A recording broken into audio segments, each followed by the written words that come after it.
Unacademy. Let's crack it.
Unacademy.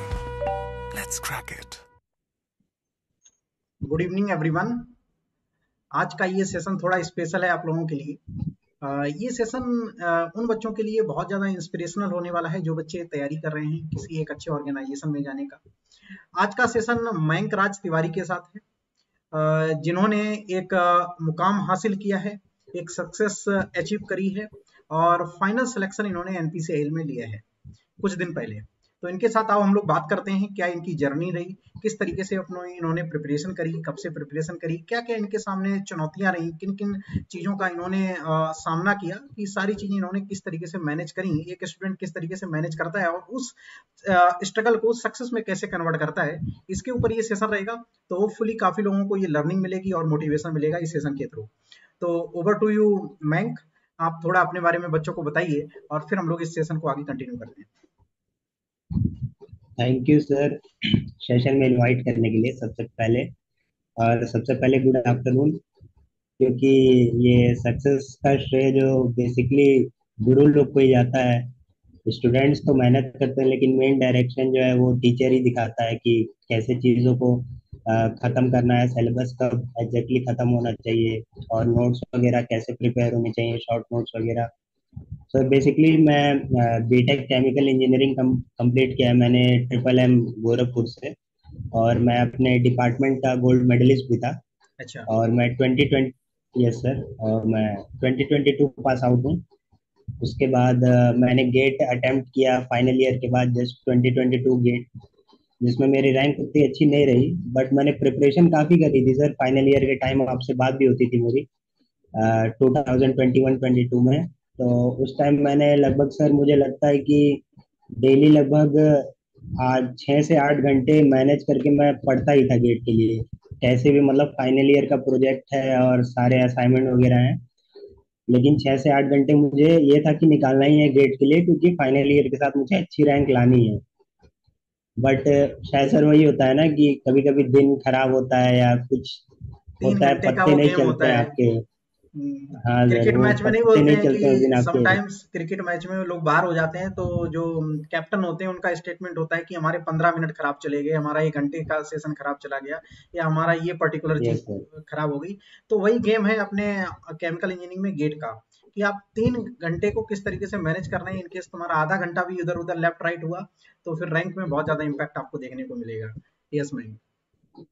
Yes sir. और sir मतलब सब लोग जानते हैं एनालिसिस में भी 2022 का पेपर थोड़ा सा मतलब लेंदी था, और मतलब पैटर्न से थोड़ा सा हटके था। हटके था। लेकिन ऐसा नहीं था सर कि उसमें मतलब 50 से 55 नंबर स्कोर नहीं किए जा सकते थे, यस। किए जा सकते थे।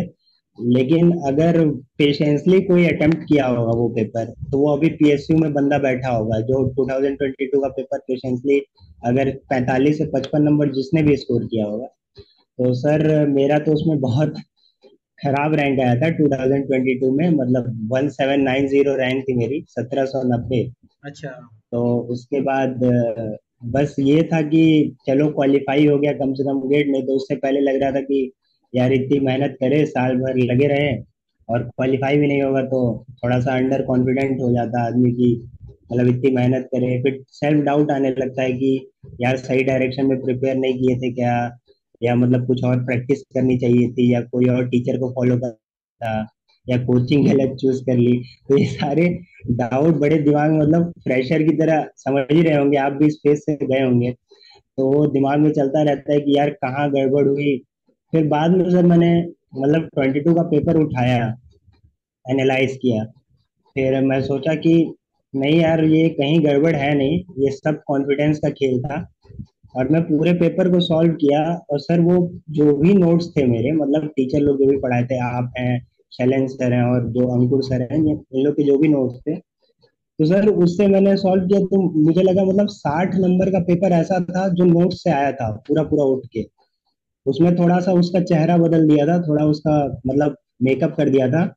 और एक एक थोड़ा सीरीज में क्वेश्चन थे, जैसे एक चीज कैलकुलेट करना है फिर उसको थोड़ा सा निकालना है, तो पेशेंसली सॉल्व करने वाले क्वेश्चन थे। और वो उस टाइम में लगता है कि अरे यार चलो 2021 में ऐसा पेपर आया था, तो 22 में भी ऐसा ही आएगा, ऐसे ही होगा। तो वो माइंडसेट लेके जाता है आदमी, और उसके बाद गड़बड़ा जाता है पेपर में।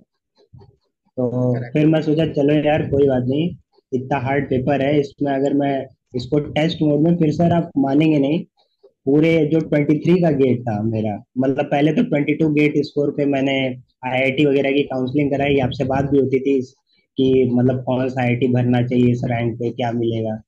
तो आप तो बोले थे कि मतलब आईआईटी के थोड़े कम ही चांस है, तो ईयर ड्रॉप मत लो, कहीं कहीं एडमिशन ले लो। तो मैं बोला हाँ यार, मतलब ईयर ड्रॉप तो नहीं करना चाहिए।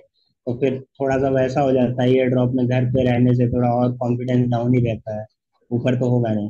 तो मैं सोचा चलो यार एमटेक में एडमिशन ले लेते हैं, स्टाइपेंड अपना आता रहेगा और कंटिन्यूटी मेंटेन रहेगी। सबसे बड़ी बात ये होती है कि गेट का प्रिपरेशन तो एक बार हो ही गया है, बाकी अब बार बार कोचिंग लेने से कोई मतलब है नहीं, नोट्स अपने पास पूरे हैं। अब उसमें बस इम्प्रूवमेंट करना है और टेस्ट सीरीज लगा के प्रैक्टिस करनी है, दैट्स इट, इतना ही चाहिए बस।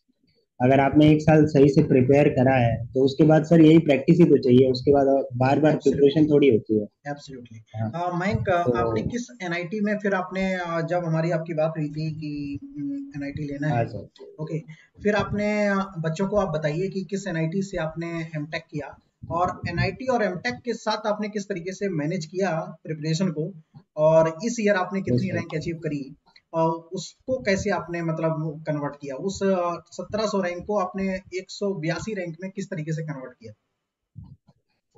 सर मतलब मैं ऑनेस्टली बता रहा हूँ, मतलब एनआईटी वारंगल में सर मैंने एडमिशन लिया था, उसके बाद 22 स्कोर पे, क्योंकि कोई आईआईटी मुझे मिली नहीं थी। हम्म। बिल्कुल ऑनेस्ट बात है ये, कि ऐसा नहीं बोलूंगा कि ये आईआईटी मिली थी और इसे मैं ड्रॉप करके आना, ऐसा कुछ नहीं था। मुझे एक्चुअली कोई आईआईटी मिली ही नहीं 22 में। तो मैं सोचा बेटर रहेगा कि एनआईटी की काउंसलिंग कराता हूँ और एडमिशन लेता हूँ। तो मुझे एनआईटी सबसे पहले राउंड में एनआईटी कालीकट अलॉट हुआ। तो मुझे थोड़ा सा लगा यार कालीकट काफी ज्यादा दूर है, कैसे जाऊंगा वहां पे, क्या होगा। फिर मैंने अपग्रेड के लिए डाल दिया, उसमें फ्लोट कर दिया।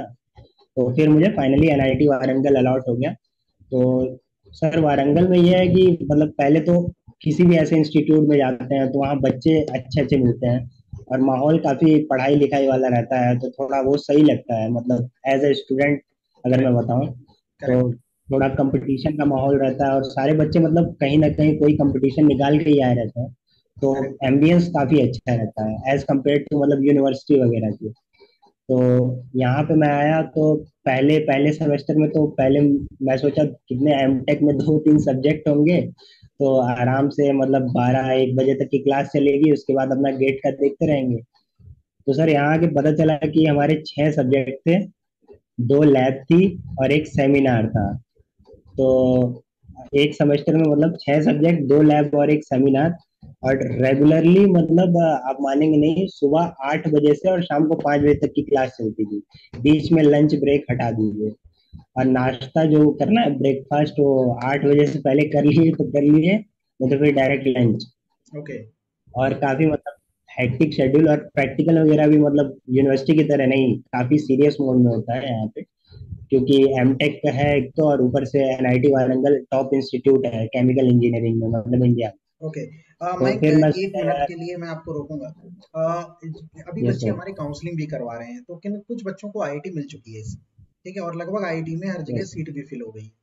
अब बच्चे मूव करेंगे सीसीएमटी के लिए, है ना, एनआईटी के लिए जाएंगे। Yes sir. तो आप भी एनआईटी वाले उसमें रहे हैं, तो आपने 3 से 4 एनआईटी का आपके पास एक अच्छा खासा आइडिया है। तो बच्चों को यस सर। एनआईटी चूज करना चाहिए आपके एक्सपीरियंस के बेसिस पर, यहाँ पे आप ये जरा बताइए, क्योंकि बच्चे इस बात में इंटरेस्टेड होंगे। और एनआईटी चूज करना चाहिए तो एनआईटी, एक तो ये एनआईटी चूज करना चाहिए कि नहीं करना चाहिए, ड्रॉप लेना चाहिए, उनको तैयारी फिर से करनी चाहिए। दूसरा, एनआईटी चूज कर लेते हैं, फिर उन पर किन चीजों पर वो लोग फोकस करें सो दैट अगली साल रैंक अच्छा लेकर आए, इसका आंसर चाहिए। सर देखिए, मतलब जो लोअर आईआईटी है, जैसे आईआईटी रोपर हो गया, या आईआईटी गांधीनगर टाइप हो गया, या आईआईटी पलक्कड़ हो गया, तो इस टाइप की आईआईटी सर बेटर है कि मतलब एनआईटी में एडमिशन ले लें।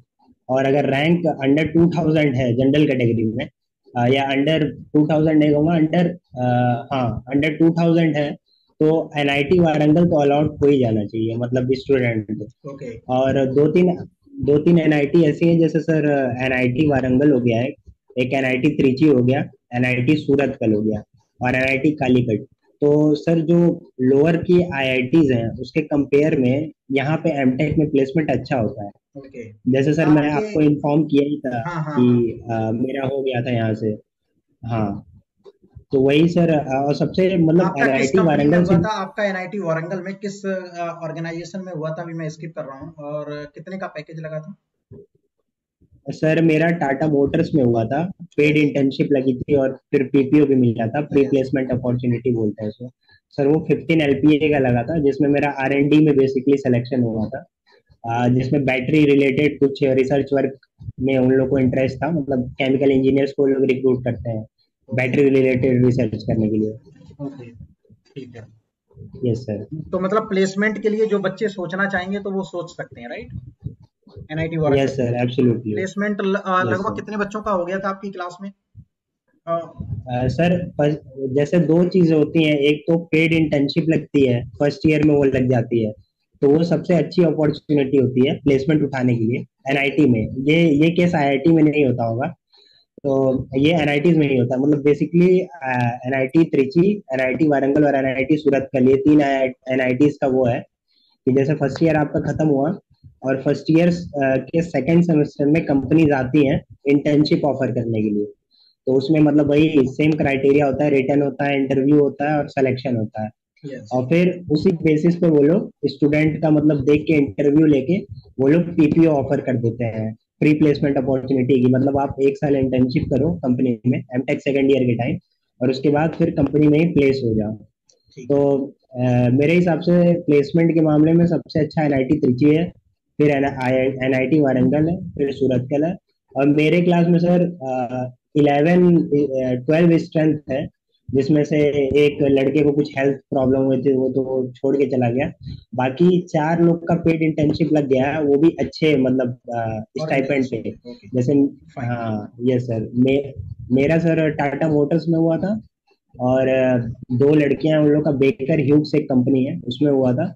उन लोग का स्टाइपेंड 50,000 पर मंथ था, ओके, और पैकेज लगभग 13 एलपीए का था। ठीक है। Yes okay sir. मैम।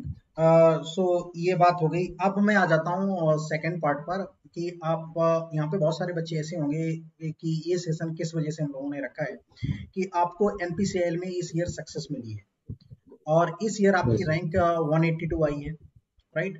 आई थिंक जनरल कैटेगरी, है ना, general category yes Tiwari, sir, general unreserved. Category, right? Yes sir. तो जनरल कैटेगरी 182 रैंक। आपको इस बार आपने एमटेक के लिए भी आईआईटी में फॉर्म फिल किया था, आपने मेरे से बात करी थी कि सर मुंबई मिल गया है आपको इस ईयर, है ना? Yes sir. हाँ, तो जनरल कैटेगरी 182 रैंक पर मुंबई इस बार मिला है, ठीक है, बैंक आपके सामने है।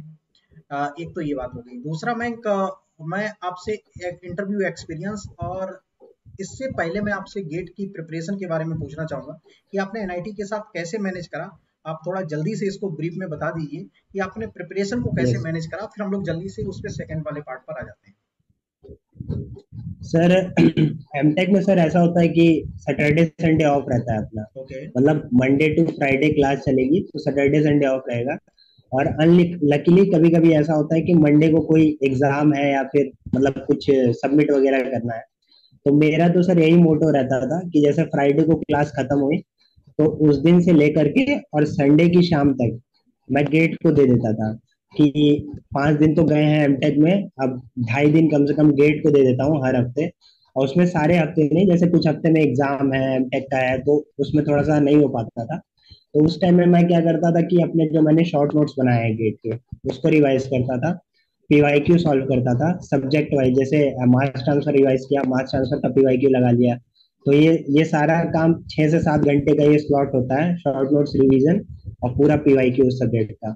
उसके बाद मतलब ऐसे ही हफ्ते हफ्ते करके तो ढाई मयंक, महीने में आपने मेरा फर्स्ट टाइम 12 सब्जेक्ट का। आपने एक मिनट, आपने शायद 2021 में प्लस लिया था, याद आ रहा है मेरे को, है ना? Yes sir, yes sir. 2021 में प्लस लिया था, फिर उसमें आपने एक साल प्रॉपर तरीके से नोट्स प्रिपेयर कर लिए थे, फिर आपने सेकंड ईयर हाँ, में जाके सेल्फ स्टडी करी थी। Yes sir, yes sir. Okay okay okay, फिर आपने टाइम मैनेज करते करते वहां पे आपने चीजों को आउटपुट में कन्वर्ट कर, मतलब एक अच्छी तरीके से सिलेबस कवर किया, और अम, उस तरीके से आपने मैनेज किया। मतलब कॉलेज के साथ मैनेजमेंट का इंपॉर्टेंट गेम होता है कि जब भी आपको टाइम मिला तो वहां पे आपने चीजों को तैयार किया, उस टाइम को यूटिलाइज यस किया। सर। आप एमटेक में जाके आपने एंजॉय नहीं किया, आपने संडे नहीं घूमा, आपने मूवी नहीं देखी, आपने चीजें सेक्रीफाइस करी हैं।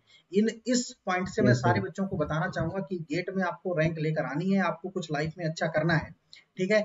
आप आज इस ऑल इंडिया के टॉप के ऑर्गेनाइजेशन में इंटरव्यू दे रहे हो, इट मीन्स आपने लाइफ में बहुत कुछ अचीव किया है।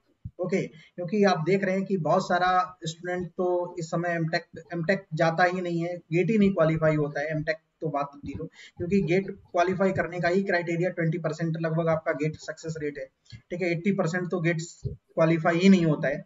तो उसमें क्वालिफाई यस करने के सर। बाद फिर रैंक लेकर आने के बाद आईआईटी में भी आपका इस समय सिलेक्शन हो रखा है, और एनपीसीएल में भी आपने का फाइनल सिलेक्शन हुआ है। एनपीसीएल में तो आपका फाइनल सिलेक्शन हुआ, उसके बारे में तो हम बात बाद में कर लेंगे। इससे पहले आपने कुछ फेलियर्स भी लाइफ में देखे, जैसे आपने अभी मेरे से बात हुई थी कि आपने बार का इंटरव्यू दिया, और जिस दिन आपने बार का इंटरव्यू दिया था उस दिन आपने मेरे को कॉल भी करी थी, और आपने यस क्वेश्चंस सर। भी डिस्कस किए थे, और जिस तरीके से आपने मैं मेरे को आंसर बता रहे थे कि मैंने इस तरीके से बताया, मैंने उस दिन बताया कि मैं यार तुम्हारा सिलेक्शन होगा, ठीक है? यहाँ नहीं तो कहीं ना कहीं होगा जरूर, क्योंकि जो आपका व्यू था पॉइंट बात करने का, जो आपकी टेक्निकल नॉलेज है, वो मुझे इतनी सटीक लगी कि कहीं ना कहीं सिलेक्शन होगा, और मैंने कमेंट में मैसेज भी किया है कि आपका सिलेक्शन होगा पक्का, कहीं ना कहीं होगा जरूर, राइट? तो यस सर। आपने जब बार का आप इंटरव्यू देने गए, राइट, आपने रिटर्न से गए थे या गेट की रैंक के बेसिस पर आपका कॉल आया था इंटरव्यू के लिए?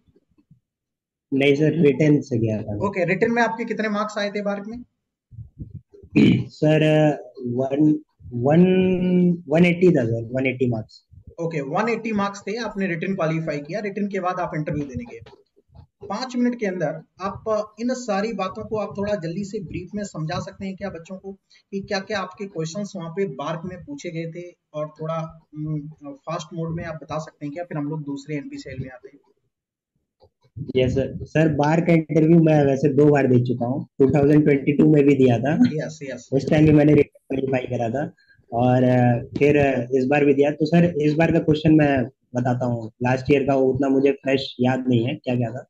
तो इस बार का सर पहले मैंने वही सब्जेक्ट्स कौन कौन से होते हैं ये पूछा उन्होंने, तो मैं वही बताया, heat transfer, mass transfer, chemical reaction engineering और फ्लूइड मैकेनिक्स। ठीक है। तो वो लोग उसी सीक्वेंस में पूछते हैं बार वाले, मतलब जैसे, और बेसिकली सर जैसे 1 घंटे का इंटरव्यू है तो आधा घंटा पहले सब्जेक्ट में ही जाता है। जैसे ओके, अगर पहला हीट ट्रांसफर बोल दिए तो आधे घंटे हीट ट्रांसफर में पूरा अच्छे से डिस्कशन होगा। लगभग तो वो आपका सर फिफ्टी एक ही परसेंट क्वेश्चन। मैं एक मिनट, लगभग आपका जो 50% सिलेक्शन होता है वो फर्स्ट सब्जेक्ट से होता है। पहला सब्जेक्ट, यस यस। सर, पहला सब्जेक्ट हमेशा बीआरसी का अगर इंटरव्यू देने जा रहा है कोई, तो पहला सब्जेक्ट ऐसा रखो जिसमें बिल्कुल एक्सपर्टीज हो, मतलब 100% से भी ज्यादा नॉलेज होनी चाहिए उसमें, अच्छी नॉलेज हो, मतलब कोई पॉइंट ऐसा ना हो कि मिस हो गया हो तुम्हारा। तो वही सब्जेक्ट बोलना है सर, पहला बार बार की मैं बात बता रहा हूँ। तो सर उसमें पहले पूछे कि सिंपल तरीके से स्टार्ट करें, मैं आपसे बताया भी था कि मोड्स कौन कौन से होते हैं हीट ट्रांसफर के। तो वही मैं बताया, कंडक्शन, कन्वेक्शन, रेडिएशन। फिर बोले मतलब तीनों में क्या डिफरेंस है।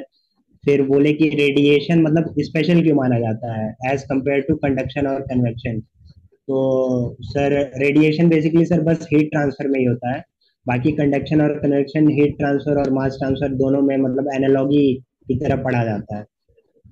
उसके बाद सर उन्होंने एक केस दे दिया। सर बार का इंटरव्यू यही होता है कि रैपिड फायर नहीं होता है, उसमें एक केस दे देते हैं वो लोग, फिर उस पे डिस्कशन होता है अच्छे से कि मतलब इसमें ये चेंज कर दिए तो क्या होगा, ऐसे कर देंगे तो क्या होगा।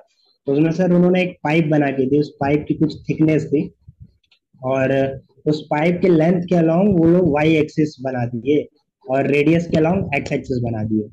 उसके बाद में वो फ्लूइड फ्लो करा दिए पाइप के अंदर में, और बोले कि मतलब फ्लूइड जो है वो 80 डिग्री सेल्सियस पे है और एम्बिएंट टेम्परेचर 25 डिग्री सेल्सियस है, तो अंदर से बाहर तक का टेम्परेचर प्रोफाइल ड्रॉ करो। ओके।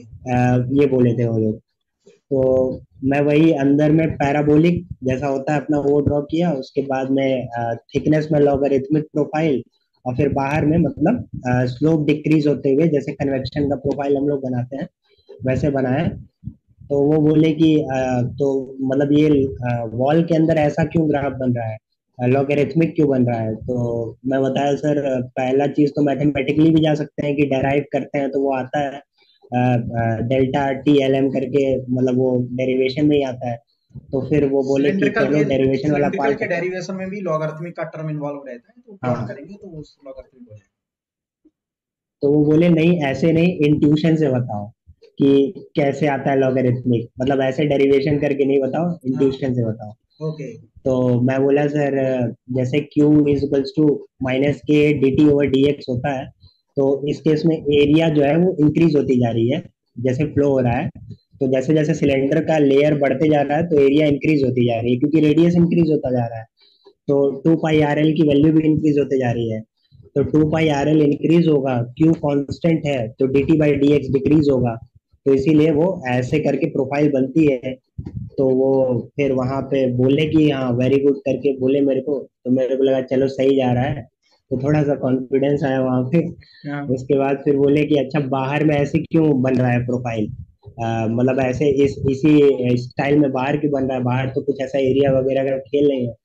तो मैं बोला सर वो कन्वेक्टिव प्रॉपर्टीज हैं, जैसे वॉल के पास में रहेंगे तो कन्वेक्टिव करंट ज्यादा फॉर्म होती है, तो वहाँ ग्रेडियंट बहुत तेजी से डिक्रीज होता है, क्योंकि वहाँ एक अज्यूम फिल्म जनरेट हो जाती है, हीट ट्रांसफर और मास ट्रांसफर दोनों के केस में। और जैसे फिल्म के बाहर गए तो जो टेम्परेचर होता है वो टेंडिंग टू कांस्टेंट हो जाता है, जिसकी वजह से जो D T by D X या D T by D R है, मतलब जो भी ग्रेडियंट है वो कांस्टेंट हो जाता है, और मतलब लास्ट में जाते जाते वो जीरो हो जाता है। तो इसलिए बाहर में ऐसी प्रोफाइल बन रही है। तो फिर वो उसके लिए, और ये फिर इसी में दो तीन और केस बोले थे, वो अभी उतना मुझे याद नहीं है। और उसके बाद फिर हीट ट्रांसफर हो गया था, फिर सीआरई पे आए वो लोग। तो सीआरई में ग्राफिकल क्वेश्चन वो V by F A not और उसका जो एक्सरे का ग्राफ होता है, तो उसमें बताए कि कौन सा रिएक्टर प्रेफर करेंगे, मतलब एम एफ आर या पी एफ आर। फिर इस पे थोड़ा सा डिस्कशन हुआ था। और मास ट्रांसफर में सर अच्छा क्वेश्चन पूछा था उन्होंने कि शुगर पार्टिकल को मतलब बीकर में डाल के और स्टायर करेंगे, तो इसका इक्वेशन लिखो, मतलब पूरा मॉडल करो इस प्रोसेस को। तो फिर अनस्टेडी वही स्टेट थोड़ा मास बहुत, हाँ अनस्टेडी स्टेट मास ट्रांसफर, तो वही फिक्स सेकंड लॉ लगा के मैं थोड़ा सा एरिया वगैरह मल्टीप्लाई करके और रो बाई एम को कंसिडर करके और वहां पे बैलेंस किया वो चीज। और फिर sir I think fluid mechanics से सर वो लोग पूछे थे कि पंप का स्पेसिफिकेशन क्या होता है। ओके। तो सर ये बहुत ट्रेंडिंग क्वेश्चन है सर, मतलब आगे आप स्टूडेंट्स को पढ़ाएंगे तो ये बहुत ट्रेंडिंग क्वेश्चन मेरे सारे इंटरव्यू में मिला कि पंप का स्पेसिफिकेशन, मतलब पंप अगर खरीदने जाते हैं तो उस पर क्या क्या चीज मतलब बताएंगे तो वो पंप दे देगा। ओके। तो ये बहुत इंपॉर्टेंट चल रहा है आजकल ये वाला क्वेश्चन। Very nice.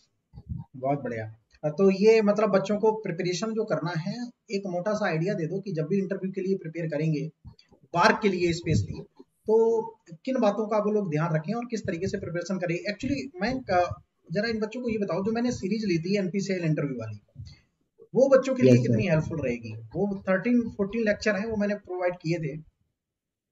वो कहीं ना कहीं आपके हेल्प आए थे, या मतलब उसमें भी कुछ वो हेल्प किए थे आपको जब भी इंटरव्यू दे रहे थे। सर अब आप यूट्यूब पे लेक्चर लिए थे तो वो 30 लेक्चर ऐसे हैं कि मतलब एक आपको बेसिक आइडिया मिल जाएगा कि इंटरव्यू कैसे होता है। तो वो 13 लेक्चर तो करना ही है, मतलब वो मैंडेटरी है, क्योंकि उस पे हेडिंग ही पड़ी है बार के NPCIL PSU interview.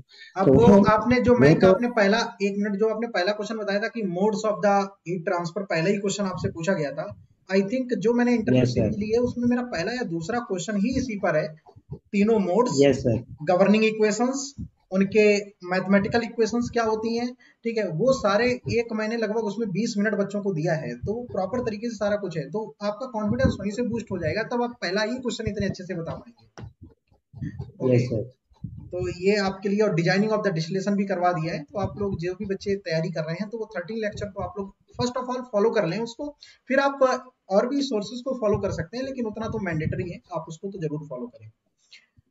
Yes ma'am. Yes now sir. अब मैं आ जाता हूँ, ठीक है, ज्यादा बड़ा सेशन नहीं रखते हैं, छोटा सा 10 मिनट का और ये सेशन रहेगा। इसमें अब हम लोग बात कर लेते हैं फाइनल एनपीसीआईएल की।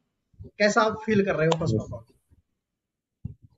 सर सही बताऊं तो 7 तारीख का रिजल्ट आया है, और मैं आज सुबह भी उठ के एक बार लिस्ट देख रहा था कि मयंक राज तिवारी मतलब मेरा ही मेरा ही नाम है कि सर वो जो रजिस्ट्रेशन नंबर होता है वो मतलब मुझे लग रहा है कि मैं 52 से 53 बार मैं चेक कर चुका हूँ 7 तारीख से अभी तक कि मेरा ही है कि नहीं, मतलब यार कहीं सबको बता दिया मेरा ही नाम है कि नहीं, कहीं किसी और का सिलेक्शन हुआ हो।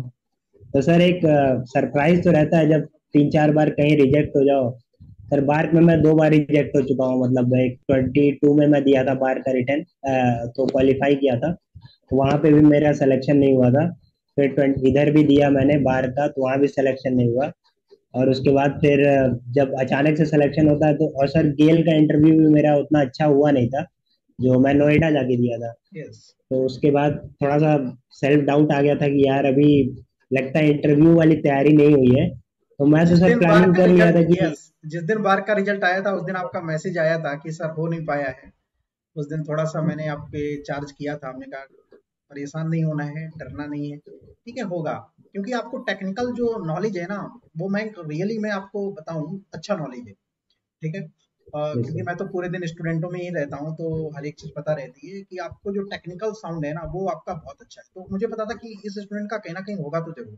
वहां पे मैंने लिख भी रखा है कि आपका पक्का होगा, मतलब इतना ज्यादा मेरे को कॉन्फिडेंस था आपके ऊपर कि होना तो आपका पक्का ही है।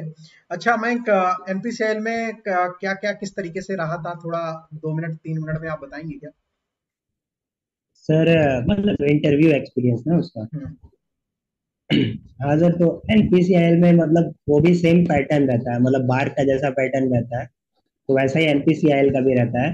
तो ओके। उसमें भी हम लोग यही सेम पूछे कि मतलब पहले तो 7 लोग का पैनल था जिसमें ओके। एक एचआर बैठे हुए थे साइड ओके। में। तो अपना ओरिजिनल डॉक्यूमेंट वगैरह लेके जाना रहता है, वो एचआर को दे देना रहता है। फिर वो जैसे कुछ एकेडमिक्स अचीवमेंट वगैरह रहती हैं, तो वो लोग वो मतलब चेयरमैन को दिखाते हैं, वो सब काम एचआर लोग का ही रहता है।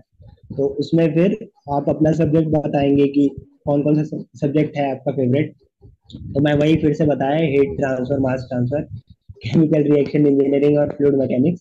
तो उस टाइम जब मैं बोल दिया, मैं सोच के कुछ और गया था, फिर जब मैं फ्लो में बोल दिया तो मुझे लगा यार बार में भी यही बोला था, लास्ट ईयर भी यही बोला था तो कहीं खराब ना हो जाए इस बार भी। तो मैं बोला चलो यार अब जो होगा, भगवान का नाम लेके इंटरव्यू स्टार्ट हो रहा है, तो अब करते हैं, जो भी होगा पूछेंगे तो बताने की कोशिश करेंगे, अपना बेस्ट देंगे। तो फिर वो बोले कि चलो ठीक है, हीट ट्रांसफर तुम्हारा फेवरेट सब्जेक्ट है तो वहीं से स्टार्ट करते हैं। तो मैं बोला यस सर। तो वो सर थे, और सर सबसे अच्छी बात ये है कि मतलब काफी सपोर्टिव होते हैं वहाँ, मतलब बार्क में भी और एनपीसीआईएल में भी। ऐसा नहीं कहेंगे कि मतलब तुमको मतलब थोड़ा सा वैसे डोमिनेट नहीं करेंगे कि ये नहीं, ऐसे नहीं, गलत बता रहे हो। जो भी होगा अगर थोड़ा भी सही है तो वो उंगली पकड़ा के वो डेस्टिनेशन तक पहुंचा देंगे, मतलब हिंट दे देंगे कि अरे ऐसे नहीं ऐसे करो, ऐसे नहीं वैसे करो। तो पहला क्वेश्चन वो पूछे थे कि ये बताओ कि हीट एक्सचेंजर का डिजाइनिंग पूछे थे वो मेरे से कि कौन से मेथड से मतलब किया है आपने। तो फाइनल ईयर में सर हम लोग पढ़ते हैं प्रोसेस इक्विपमेंट डिजाइनिंग में, कर्न मेथड से डिजाइन करते हैं हम लोग, तो जो डोनाल्ड क्यू कर्न वाली बुक में दिया हुआ है। तो बोले अच्छा ठीक है, पूरा डिजाइन कर लेते हो अच्छे से। तो मैं बोला हाँ सर कर लेता हूँ। तो बोले कि तो उसमें लिमिटेशंस बताओ कहाँ कहाँ आती हैं। तो मैं बोला सर बेसिकली जो प्रॉपर्टीज के एस्टिमेशन होते हैं वहाँ पे, विस्कोसिटी, हीट कैपेसिटी और थर्मल कंडक्टिविटी का, जो हम लोग बेसिकली कंसिडर करते हैं एवरेज टेम्परेचर पे, क्योंकि कैलोरीफिक टेम्परेचर हम लोग हमेशा कैलकुलेट कर नहीं सकते हैं, तो इनलेट प्लस आउटलेट बाई 2 करके हम लोग एज्यूम कर लेते हैं कि इसी टेम्परेचर पे फ्लूइड होगा, तो उस पर फिर विस्कोसिटी वगैरह कैलकुलेट करिए, तो वहां से फिर जो internal heat transfer coefficient calculate हो गया होता है और एक्सटर्नल कैलकुलेट हो गया आता है, तो वो दोनों अप्रोक्सीमेटेड वे में ही कैलकुलेट होके आता है। तो सर ये बहुत बड़ा लिमिटेशन है उसके लिए, तो उस बेसिस पे जो डेड फैक्टर कैलकुलेशन होता है वो पूरा अप्रोक्सीमेटेड ही रहता है, तो ये बहुत बड़ी लिमिटेशन होती है कर्न मेथड के कैलकुलेशन में। ठीक है। तो बोले ठीक है, बढ़िया है। फिर वो सेकंड क्वेश्चन पूछे कि LMTD मतलब सुने हो नाम? ओनली क्वेश्चन बता मैं दो, मैं बोला ओनली बच्चों को क्वेश्चन आप बता सकते हो, क्या क्या क्वेश्चंस पूछे थे। हाँ सर। हाँ तो सर सेकंड क्वेश्चन वो पूछे कि LMTD सुने हो मतलब क्या होता है? तो वही मैं बोला हाँ सर LMTD। फिर वो पूछे मतलब क्या होता है, एक्सप्लेनेशन मांगे उसका। फिर वो बोले कि AMTD क्या होता है? तो मैं बताया सर AMTD मतलब अरिथमेटिक मीन टेम्परेचर डिफरेंस होता है। तो फिर वही पूछे कि दोनों में मतलब कब कौन सा कहाँ पे यूज करते हैं? तो मैं बोला सर सब जगह तो वही मतलब LMTD यूज करते हैं, काउंटर बैलेंस फ्लो जब होता है तो वहां पे AMTD यूज किया जाता है जब स्लोप कांस्टेंट हो जाता है। ओके। उसके बाद सर मेरे हिसाब से हीट ट्रांसफर में इतना ही चला था। उसके बाद फिर वो CRE में पूछे थे कि एक सीआरई आप टैबलेट है मतलब वो सारे पैरासीटामोल। सब्जेक्ट मिला के लगभग आपका क्वेश्चन पूछ लेते हैं। अच्छा मैं ये जरा हाँ। बताओ, प्रोजेक्ट से भी कुछ पूछते हैं? प्रोजेक्ट पे बच्चों को इंटर्नशिप से रिलेटेड नहीं कुछ? सर। ओके। Okay fine. नहीं सर। ठीक है। तो ये एक ओवरऑल आपका एक्सपीरियंस रहा। बहुत बहुत वंस अगेन बधाई। ठीक है मयंक। ठीक है, thank you proud sir. Of you dear. आप लगे रहे, ठीक है, डटे रहे मैदान में और आपने चीजें अचीव करी हैं। Yes sir. एक ये बहुत अच्छी बात है। Yes sir. ठीक है। और ये जो सक्सेस है इसका पूरा का पूरा श्रेय आपको है, क्योंकि आपने डेडिकेशन ना दिखाया होता तो शायद ये सक्सेस उतनी ना होती। पढ़ते तो सारे बच्चे हैं, ओके, तो वो चीज लगन होना, वो डेडिकेशन होना, ठीक है, और लगातार एफर्ट डालना, सैटरडे संडे को अच्छी तरीके से यूटिलाइज करना, वो कहीं ना कहीं चीजों को शो करता है कि आप उस पर्टिकुलर चीज के लिए जो आप जो आपका गोल है उसके लिए आपकी कितनी भूख है, कितनी आपके अंदर फायर है, वो आपके अंदर है तो वो चीज दिखी। और ऐसे हमारे बहुत सारे ऐसे स्टूडेंट होंगे जो इस सेशन से बहुत सारे बच्चे प्रेरित होंगे, ठीक है, बहुत सारे बच्चे यस सर। मोटिवेट होंगे और उनके लिए आप एक प्रेरणा का काम करेंगे, ठीक है, एक इंस्पिरेशन का काम करेंगे। ओके। तो मैं कुछ बच्चों को एक दो वर्ड में आप टिप्स देना चाहो कि ओवरऑल किन किन बातों पर ध्यान देना चाहिए, 1 मिनट में तो आप बच्चों को बता सकते हैं और फिर हम लोग सेशन को एंड करते हैं। सर पहले तो मतलब थोड़ा मैं चाहता हूँ कि 2-3 क्वेश्चंस है सर जो ट्रेंडिंग में है और वो कहीं सिलेबस में कवर नहीं हो रहा है, मतलब किसी भी कोचिंग इंस्टीट्यूट में नहीं कवर हो रहा है वो चीज। सर पहला क्वेश्चन तो मैं वही बताया अभी आपको, पंप का स्पेसिफिकेशन। दूसरा चीज सर कूलिंग टावर सर बहुत इंपॉर्टेंट चल रहा है आजकल। कूलिंग टावर मतलब मेरे से सारे इंटरव्यू में पूछा गया, बार्क में, गेल अच्छा। वाले इंटरव्यू में, NPCIL में, तीनों ओके। में पूछा गया कूलिंग टावर क्या होता है। ठीक है, तो इस बार वो मैं चीज। ट्राई करूंगा कि कूलिंग टावर पर बच्चों को कंटेंट प्रोवाइड करूँ। ठीक है, ओके फाइन। Yes sir. और सर एक अब सर कंप्रेसर का भी थोड़ा कंटेंट कम ही अवेलेबल है, कंप्रेसर और सर्जिंग। सर सर्जिंग एक टॉपिक होता है, मुझे भी उतना आइडिया नहीं है। तो हम्म। मुझसे पूछा गया था ये गेल के मैकेनिकल का इंटरव्यू एक्चुअली में पार्ट तो। है, वो पार्ट है मैकेनिकल यस का, सर। लेकिन फिर भी चलो ठीक है, एज अ केमिकल इंजीनियर आपको चीजें आनी चाहिए, ठीक है, एक ओवरव्यू आपको आना यस चाहिए। Sir. Okay, I will try. मैं कोशिश करूंगा कि ये चीजों को यूट्यूब पर कंटेंट प्रोवाइड कर दूं कि आने वाले जो भी बच्चे हैं उन सारे बच्चों के लिए हेल्प रहे। अदरवाइज मैंने बहुत सारा कंटेंट ऑलरेडी इतना प्रोवाइड कर रखा है, यस उसको सर। भी अच्छी तरीके से कवर करके और जाते हैं तब भी बहुत कुछ कर सकते हैं। तो thank you so much once again Mayank, और बहुत बहुत यस बधाई सर। आपको, ठीक है। और थैंक यू आपके सर। साथ सेशन होता रहेगा, ठीक है, जहाँ पे भी आप NPCL में जाएंगे उसके बाद भी हमारा सेशन होता रहेगा आपके साथ, ठीक है। Yes sir. और एंड करते हैं फिर इस वजह से हम लोग ये सेशन। जिन बच्चों को, एक और दो इंपॉर्टेंट बातें मैं आप लोगों को बता देता हूँ, जिन बच्चों को प्लस और आइकॉनिक ज्वाइन करना है वो लोग अभी ज्वाइन कर सकते हैं। अनअकैडमी पर 20% का डिस्काउंट चल रहा है। आप सारे बच्चों को कोड यूज करना है MR100। मैं, आपने क्या कोड यूज किया था, ईमानदारी से बताओ।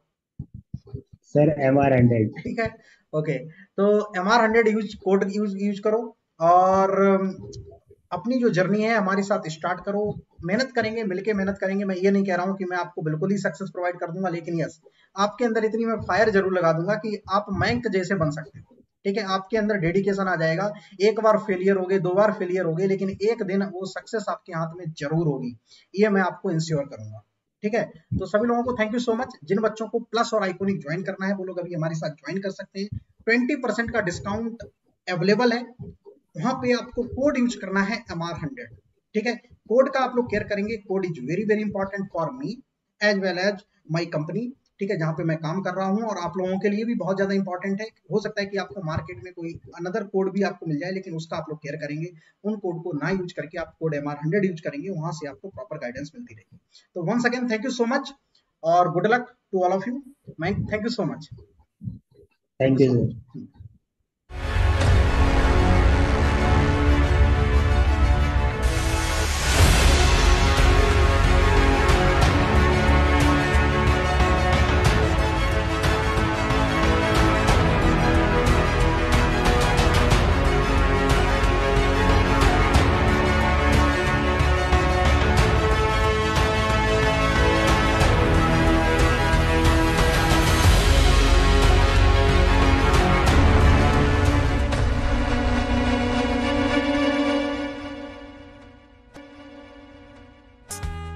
An academy. Let's crack it.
An academy. Let's crack it.